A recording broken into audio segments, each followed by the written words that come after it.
I'm Joe, and by the end of this video, you'll know about one of the biggest threats to the US supply chain and why I might actually be a little worried that this threat doesn't even care what tariffs we throw at it. And welcome back to Joe's Not Worried About It, where we turn market panic into profit. Let's talk about China, the real house of BRICS. Here's what you've probably heard about China. They make cheap plastic toys, knockoff electronics, and the home of Temu, and everything in between. So if we slap tariffs on them, they fold, right? Wrong. Last year, the US imported $460 billion in goods from China, and it's not just junk or Temu. It's advanced computer, electronics, industrial equipment, and the stuff that actually powers American factories. You raise tariffs on that, and guess what happens? American manufacturers feel the pain. Rare earth?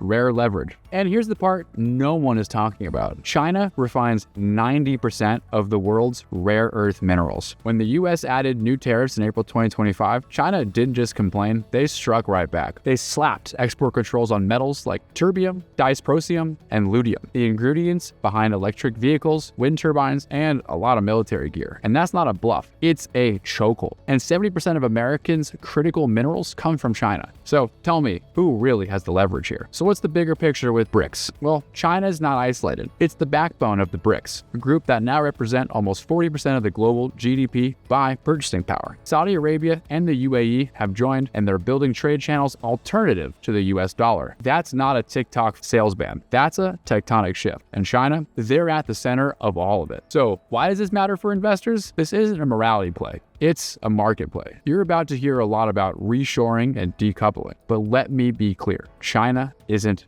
going anywhere. It still dominates the production of components we can't easily replace. And they can absorb more economic pain than you think. And it has tools to strike back, not with tweets, but with minerals, machines, and market access. This is the part of the chessboard most investors aren't even looking at. So, am I worried about China? No, not yet, but I am watching very closely. And I'm making damn sure my portfolio isn't built on paper straws when there's a brick wall coming. If you'd like to do the same, check out the link in the comments. And as always, stay calm, stay relaxed, and above all, don't worry about it. Because you know, I'm not.